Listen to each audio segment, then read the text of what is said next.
Assalamualaikum warahmatullahi wabarakatuh. Saya Pandu Pujakesuma, NPMD 1A01943 dari Kesejahteraan Sosial Angkatan 2019 dan di kelas A. Jadi pada kesempatan kali ini saya akan menyampaikan jawaban hasil dari UTS saya pada mata kuliah intervensi dengan kelompok. Soal nomor 1, definisi intervensi sosial, tujuan intervensi sosial, dan hubungannya dengan keilmuan KS. Jadi intervensi sosial itu mencakup seluruh usaha penyembuhan yang ditunjukkan sebagai upaya pemecahan masalah yang dialami secara individu maupun kelompok. Dan masalah-masalah ini dapat berupa kesulitan-kesulitan dan juga menyangkut emosional serta masalah-masalah situasional.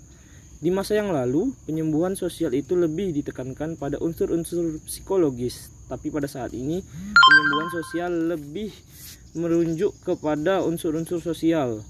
Tujuan utama dari intervensi sosial adalah memperbaiki fungsi sosial kelompok, sasaran perubahan, dan ketika fungsi sosial seseorang sudah dinyatakan baik, maka bisa dipastikan bahwa kondisi sejahtera orang itu akan lebih mudah dicapai.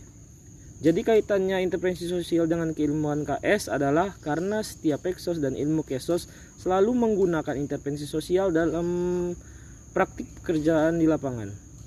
Dan lanjut soal nomor 2, jenis-jenis intervensi sosial. Jadi ada 3 jenis intervensi sosial, yaitu mikro, makro, dan mezo. Yang pertama mikro. Mikro adalah keahlian kerja sosial untuk mengatasi masalah yang dihadapi individu dan keluarga. Yang kedua, intervensi mezo. Dalam hal ini, keahlian pekerjaan sosial adalah untuk mengatasi masalah yang dihadapi kelompok dan organisasi. Dan yang ketiga, intervensi makro, keahlian pekerjaan sosial untuk mengatasi masalah yang dihadapi komunitas, masyarakat, beserta lingkungannya. Jadi bisa dikatakan dari ketiga intervensi tadi memiliki fungsi yang berbeda-beda. Ada yang dari kecil, menengah, hingga yang lebih luas lagi. Dan lanjut ke soal nomor 3, jelaskan sejarah perkembangan keilmuan group work. Sejarahnya itu merupakan dari dasar-dasar pengetahuan atas keilmuan group work yang muncul secara bertahap dari konsep-konsep sosiologi dan psikologi yang dikombinasikan dengan pengetahuan tentang diskusi kelompok, pendidikan orang dewasa, dan problem solving. Pencarian dasar-dasar keilmuan ini dilakukan melalui pengkajian dalam seminar-seminar, konversi, penelitian, dan pembentukan berbagai macam komite. Dan penelitian ini menyatakan juga diskusi sebagai sebuah metode pada tahun 1923 yang kemudian diseminarkan oleh komite AASW, yaitu Association of American Social Worker. Salah satu teori yang banyak mempengaruhi pengetahuan keilmuan group work adalah seorang filsuf bernama John Dewey. Jadi John Dewey ini menekankan perlunya memperlakukan setiap anak sebagai individu yang memandang anak itu sendiri sebagai dirinya secara menyeluruh dan menggunakan pengalaman sosial sebagai bagian proses pendidikan, menerapkan disiplin non-otoriter dan fokus pada belajar melalui usulan usaha-usaha kerja. Dan ada juga penelitian lain yang dilakukan oleh Clara Kaiser pada tahun 1927.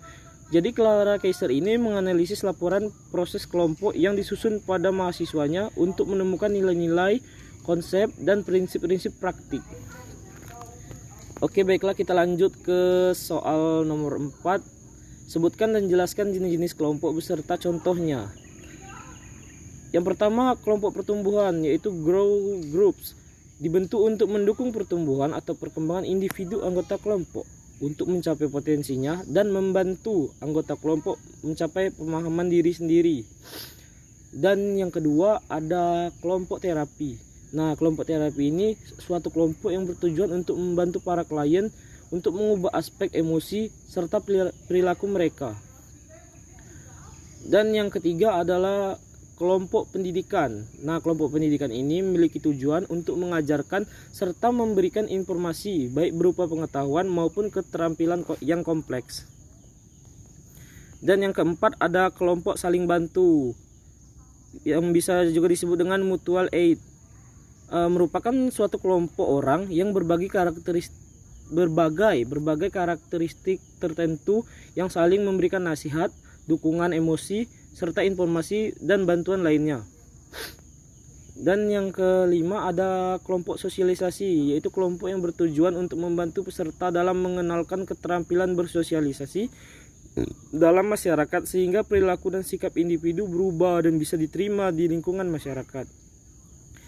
Dan ada yang terakhir kelompok mandiri. Bukan yang terakhir sih, kelompok mandiri ini merupakan kelompok yang fokus pada pertumbuhan dirinya sendiri. Dan ini yang terakhir kelompok encounter, bertujuan untuk meningkatkan kesadaran antar pribadi, saling mengungkapkan perasaan diri sehingga hubungan satu dengan yang lainnya lebih dekat dan saling memahami perilaku serta perasaan mereka satu dengan yang lainnya. Baiklah, kita lanjut ke soal nomor 5. Jelaskan tentang dinamika kelompok dan apa pentingnya dinamika kelompok. Jadi dinamika kelompok itu adalah salah satu alat manajemen untuk menghasilkan kerjasama kelompok yang optimal agar pengelolaan kelompok menjadi lebih efektif, efisien, serta produktif. Dan dinamika kelompok sangat penting karena penerapan dinamika kelompok selama ini sering digunakan sebagai pengantar dalam pelaksanaan suatu pelatihan. Dapat juga menjadi fasilitator dalam pelatihan, sering menggunakan prinsip atau berbagai permainan dinamika kelompok. Karena dengan adanya dinamika kelompok, para Peksos berupaya untuk menciptakan situasi sedemikian rupa sehingga membuat seluruh anggota kelompok merasa terlibat secara aktif dalam setiap perkembangan atau pertumbuhan kelompok, dan setiap orang merasa dirinya sebagai bagian dari kelompok itu sendiri. Lanjut ke soal yang keenam dan juga yang terakhir. Jelaskan metode dalam intervensi kelompok dan contohnya.